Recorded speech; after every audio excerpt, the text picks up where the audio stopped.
The more I travel the train, the more it becomes obvious that people in general are selfish beings. People can be downright nasty as well. If you have never ridden public transportation, you are missing out on some very interesting sights and sounds, I might add. In fact, I had something totally different in mind for this edition of Practical Assertion, but your cousins have inspired yet another rant on my part as I entitled this edition, "It's All About You, Now Isn't It?" There I was, sitting in my seat on the train, typing what I thought was going to be the topic for this week when two guys, I would normally have referred to them as gentlemen, however, the way they boarded the train was atrocious. They were both on bicycles, and one was upset at the other for offering a young lady with a baby in a stroller a compliment. I put the word compliment in quotations, and you will understand why in just a minute. The one guy was upset because his friend told the young lady that she had a ghetto butt. He used the other word for butt, and really thought that he was complimenting her. His friend jumped all over him and told him with several expletives that he had disrespected her. I don't know if it was because his friend was Caucasian and she was African American that caused the tirade or not.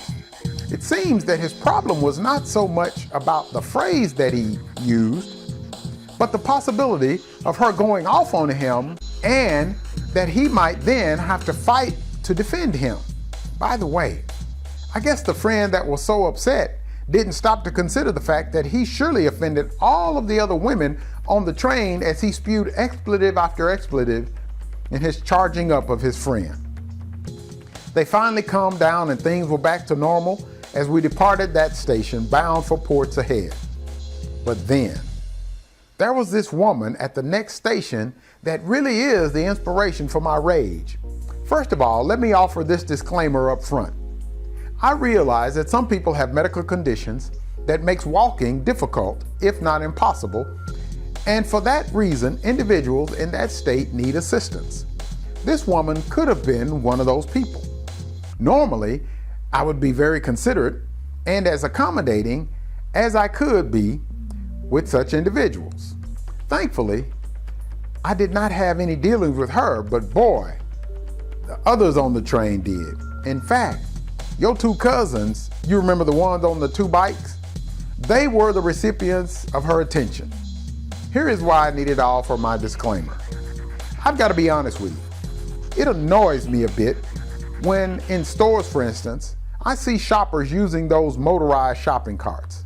Most of them are overweight, and I don't mean a little overweight, and they almost always have items in those baskets that leads one to understand why. I'm just saying. In my mind, I'm thinking, if anyone needs to be walking while shopping, it's you. Oh, come on now. I know that I'm not the only one who has ever thought that. These individuals are often nasty, and I think I'd better clarify here.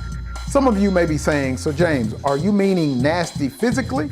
You know, clothes that like those ratty house shoes or soiled PJ bottoms that they have on? Whoa, did I say that out loud? I'm not the only one who has ever thought that either. Boy, I'm on a roll today. Or do you mean nasty disposition? My answer is yes. But anyway, back to the lady on the train. She happened to be in one of those power chairs, and I've got to tell you, it had to be a power chair because she was, well, let's just say she fit the description above. Was she nasty, you ask? Not dress-wise, but boy, was she ever in spirit and in disposition.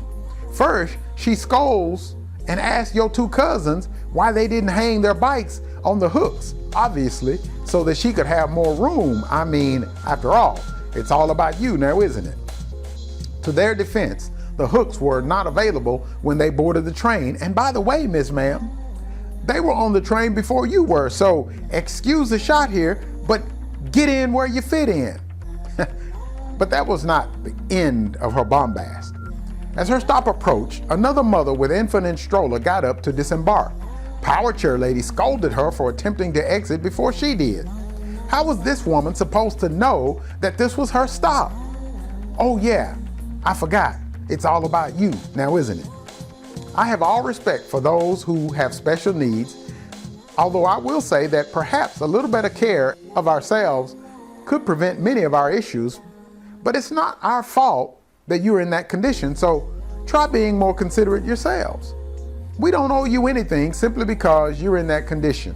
I'm just saying. I know Jesus said in Luke 6:31, "As ye would that men should do unto you, do ye also to them likewise." But let me make this very clear. This saying goes for those in power chairs as well. Let me know what you think. Share your experience about those you've run into who think it's all about them now, isn't it? And we'll look forward to seeing you again next week for another edition of Practical Assertion. I'm sure I'm going to hear from you. Take care.